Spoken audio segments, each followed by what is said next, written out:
এখন আমাদের দেশে সবচেয়ে পরহেজগার মানুষ যে আছে, আল্লাহ যদি চান এবং তার তাকদিরে যদি লেখা থাকে, দেখবেন মৃত্যুর আগে আগে সে এমনভাবে পথভ্রষ্ট হয়ে গেল, সে যে জাহান্নামের রাস্তায় গিয়ে জীবন শেষ করলো।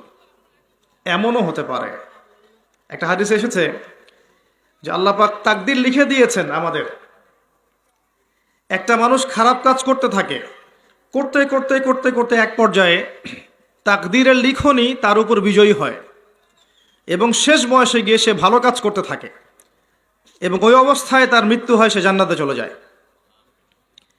আবার একজন ব্যক্তি ভালো কাজ করতে থাকে, ভালো কাজ করতে করতে করতে এক পর্যায়ে ভাগ্যের লিখনই তার উপর বিজয়ী হয় এবং শেষ বয়সে সে আল্লাহ দ্রোহিতা, কুফর, শিরিক, হারাম এগুলোর মধ্য দিয়ে অতিবাহিত করে জাহান্নামে প্রবেশ করে। তাকদীর দেখা যায়, বিশ্বাস করা যায় না?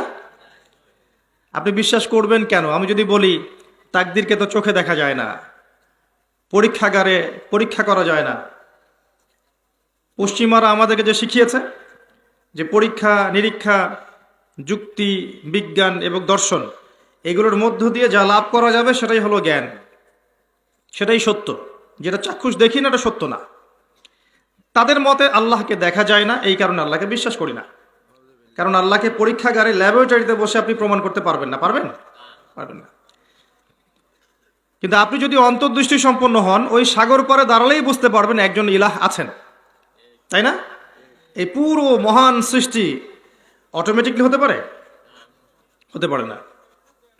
তাদের যুক্তি মতে আল্লাহ, ফেরেশতাগণ, এই যে রূহ বা আত্মা, আপনার কবরের আযাব, জাহান্নামের আগুন, আপনার ইল্লিন, সিজ্জিন, ঠিক আছে, এই মিজান, পুলসিরাত ইত্যাদি, যেগুলো আমরা দেখি না, গায়েবের বিষয়, অদৃশ্য, এগুলোকে তারা বিশ্বাস করবে না। কারণ তাদের বিশ্বাসের মানদণ্ড হচ্ছে পরীক্ষা নিরীক্ষা পর্যবেক্ষণের মধ্য দিয়ে যদি উতরিয়ে না আসতে পারে সেটা সত্য না। এটার মধ্যে কি আপনি বিশ্বাস করছেন? এটাকে বিশ্বাস করলেন? যদি এই বিশ্বাস থেকে থাকে, তারপরে 5 ওয়াক্ত সালাত আদায় করেন, এখন পর্যন্ত মুসলিম হতে পারেন নাই। কথা বুঝতে পারেননি মনে হয়। আর আমাদের বিশ্বাসের মানদণ্ড হচ্ছে আল্লাযীনা ইউমিনুনা বিল গায়বি, যারা অদৃশ্যে বিশ্বাস করে। ইমানের পিলার 6টা: আল্লাহ, মালায়েকা মানে ফেরেশতা মণ্ডলী, আসমানি কিতাবসমূহ, নবী রাসূলগণ, পরকালের জীবন, তাকদীরের ভালো মন্দ। এই 6টার কোনোটাই কি আপনি চোখ দিয়ে দেখেছেন? আল্লাহকে দেখেছেন? কোন ফেরেশতাকে দেখেছেন কখনো? জিনকে দেখেছেন? রূহ বা আত্মাকে দেখেছেন? আল্লাহর পক্ষ থেকে মানুষ সত্য স্বপ্ন কেন দেখে ব্যাখ্যা করতে পারবেন? পারবেন? পারবেন না। স্বপ্ন সত্যি হয় না মাঝে মাঝে? ইউসুফ আলাইহিস সালাম জেলখানায় বসে আছেন, 2জন কয়েদি আসলো, 2জন বলল একজন স্বপ্ন দেখেছে মাথার উপর রুটি আছে, রুটি খেয়ে নেওয়া হচ্ছে।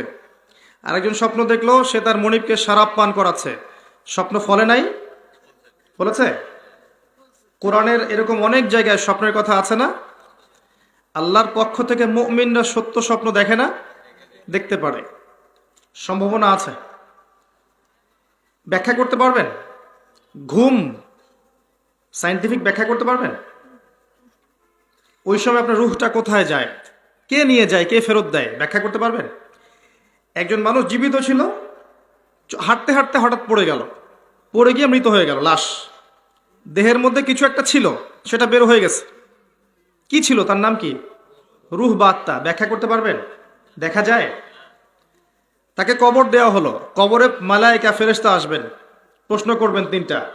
উত্তর দিতে পারলে জান্নাতের বাগান, না পারলে জাহান্নামের টুকরা। আযাব শাস্তি হবে, কবরের আযাব, কবর চাপ দিবে। ব্যাখ্যা করতে পারবেন? বিজ্ঞানে, দর্শনে বা যুক্তি দিয়ে এটাকে ব্যাখ্যা করা যাবে? ল্যাবরেটরিতে প্রমাণ করা যাবে? আত্মা ভালো হলে ইল্লিনে চলে যাবে, ইল্লিন উপরে, সুখ স্বাচ্ছন্দ্য ভোগ করবে। আত্মা যদি খারাপ হয় সিজ্জিনে চলে যাবে, এখানে আযাব ভোগ করবে। ইল্লিন এবং সিজ্জিনকে ব্যাখ্যা করতে পারবেন? পারবেন? বিজ্ঞান দিয়ে, যুক্তি দিয়ে, দর্শন দিয়ে? পারবেন না। কিয়ামতের মাঠে মানুষ উঠবে, 50,000 বছর মানুষ দাঁড়িয়ে থাকবে, সূর্য কাছে চলে আসবে, ঘাম দিয়ে টাকনু, হাঁটু, বুক, গলা ভিজে যাবে, আমল নামা ছুঁড়ে দেয়া হবে, কারো ডান হাতে কারো বাম হাতে, পুলসিরাত স্থাপন করা হবে, জাহান্নামকে নিচে রাখা হবে আর জান্নাতকে পুলসিরাতের পরে। এগুলোকে ব্যাখ্যা করা যাবে? দেখেছেন কখনো জান্নাতের হুরপরি দেখেছেন? জান্নাতের নাজ নিয়ামত দেখেছেন? জাহান্নামের শাস্তি দেখেছেন? জাহান্নামে যে হিংস্র শাস্তি দেওয়ার জন্য আল্লাহ পাক হিংস্র জীবজন্তু দেখেছেন কখনো? জাহান্নামের প্রহরী একজন ফেরেশতা আছেন, চিফ অফ কমান্ড যেটা আমরা বলি আর কি, আছে না চিফ অফ কমান্ড একজন, তার নাম হচ্ছে মালেক। কি নাম? মালেক। সূরা যুখরুফের মধ্যে এই ফেরেশতার নাম আছে। তো তাকে কি ব্যাখ্যা করতে পারবেন? আরেকটা সূরা আছে আলাইহা তিসআতা আশার, জাহান্নামে 19 জন বড় বড় ফেরেশতা আছে, ব্যাখ্যা করতে পারবেন?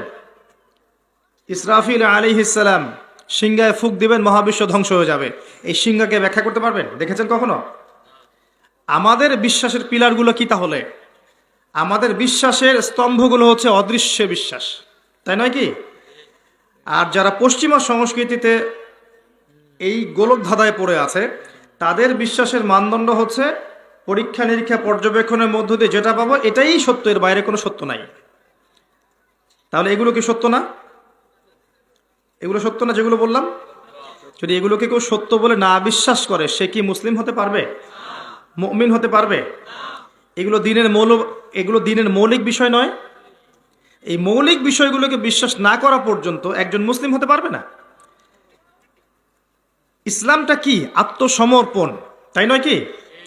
আল্লাহ পাক ইসলামের কথা বলতে গিয়ে যার কথা সবার আগে নিয়ে আসছেন তার নাম হচ্ছে ইব্রাহিম আলাইহিস সালাম। সূরা বাকারা আল্লাহ পাক বলেছেন ইয ক্বালা লাহু রাব্বুহু আসলিম, যখনই তার রব তাকে বলেছেন আত্মসমর্পণ করো।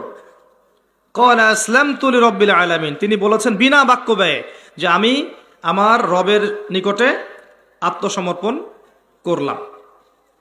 ইব্রাহিম আলাইহিস সালামকে বলা হচ্ছে স্ত্রী এবং সন্তানকে রেখে আসো ওই মক্কায়, ওখানে কোনো মানুষ নাই, কোনো শহর নাই, খাবার পানীয় কিছুই নাই। তিনি রেখে আসলেন, আল্লাহকে প্রশ্ন করলেন না এই আদেশটার পিছনে যুক্তি কি, বিজ্ঞান কি, দর্শন কি, কারণ কি, প্রশ্ন করেছেন? আত্মসমর্পণ করেছেন। এই যে ইসলাম, তাকে বলা হচ্ছে তোমার ছেলে দৌড়ানো শিখেছে, এখন দৌড়াতে শিখেছে, তাকে জবাই করতে হবে। কি করতে হবে? যুক্তিতে আসে? দর্শনে প্রমাণ করতে পারবে? বিজ্ঞানে আসবে? আসবে না। ইব্রাহিম আলাইহিস সালাম কি করলেন? আত্মসমর্পণ করলেন। ছেলেকে গিয়ে বললেন ইয়া বুনাই, হে আমার ছেলে, ইন্নী আরা ফিল মানামি আন্নী আযবাহুক, আমি স্বপ্নে দেখেছি যে আমি তোমাকে জবাই করছি। ফানজুর মাযা তারা, তোমার মতামত কি আমাকে বলো দেখি।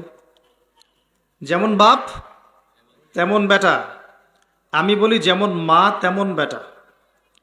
কারণ এই সন্তান ইসমাইলকে তার বাবা মানুষ করেননি, বরং তার মা মানুষ করেছেন একা। কোন মা? যেই মাকে ওই মরুভূমিতে রেখে আসা হচ্ছে, আর তিনি বলছেন আপনি কি আল্লাহর আদেশেই কাজ করছেন? ইব্রাহিম আপনি কি আল্লাহর আদেশেই কাজ করছেন? কোথায় রেখে যাচ্ছেন আমাদেরকে? ইব্রাহিম আলাইহিস সালাম কথা বলতে পারেন না। স্ত্রী সন্তানকে এমন জনমানব শূন্য জায়গায় রেখে আসলে বুক ছটফট করবে না? কষ্ট লাগবে না? কষ্টে কথা বের হচ্ছে না। শুধু এতটুকু বললেন, মাথা নাড়ালেন যে হ্যাঁ আল্লাহর আদেশে আমি রেখে যাচ্ছি। তখন ওই মা, ইসমাইল আলাইহিস সালামের মা হাজেরা আলাইহিস সালাম, তিনি বলছেন ঠিক আছে, তাহলে আল্লাহ আমাদেরকে ধ্বংস করবেন না, আমি আল্লাহর প্রতি তাওয়াক্কুল করলাম, আল্লাহ আমাদের হেফাজত করবে ইনশাআল্লাহ। এই হলো মা। তারপর সাফা মারওয়া যে সাইর ঘটনা জানেন?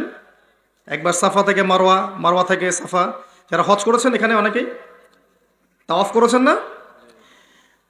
যদি সাফা মারওয়া তাওয়াফ না, সাই, যদি সাফা মারওয়া সাই করার সময় এই ফিলিংসটা না আসে যেটা হাজেরা আলাইহিস সালামের সেই কাজ, তাহলে এটা জগিং হবে, তাই না? রুহটা পাবে না। ওখানকার শিক্ষাটা কি? এটা হচ্ছে হাজেরা আলাইহিস সালামের সেই স্মৃতি আল্লাহ পাক কিয়ামত পর্যন্ত রেখে দিয়েছেন। ওই যে এক মা তার সন্তানকে পানি পান করানোর জন্য ছুটেছেন, সেই যে দৃশ্যটা হৃদয় বিদারক, আল্লাহ পাক কিয়ামত পর্যন্ত দেখেন রেখে দিয়েছে। দেখেন নাই? ওই যে ইব্রাহিম আলাইহিস সালাম শয়তানকে পাথর মারলেন না, মনে আছে? তিনি জবাই করতে যাচ্ছেন, তখন শয়তান ধোকা দিচ্ছে না, তখন তিনি পাথর ছুড়লেন। ওই যে পাথর ছোড়ার যে সংস্কৃতি আমল, এটা কিয়ামত পর্যন্ত আল্লাহ পাক রেখে দিয়েছেন। রাখেন নাই? এই যে ছেলেকে জবাই করতে যাচ্ছেন, আল্লাহর পক্ষ থেকে অন্য একটা প্রাণী জবাই হলো না, সেই যে ঈদুল আজহার সেই সুন্নাত কিয়ামত পর্যন্ত থাকবে না? থাকবে। এভাবে আল্লাহ পাক আল্লাহর মনোনীত বান্দাদেরকে, আত্মসমর্পণকারী বান্দাদেরকে, তাদের আমলকে, তাদের আকীদা আদর্শকে যুগ যুগ ধরে টিকিয়ে রাখেন। বলেন সুবহানাল্লাহ।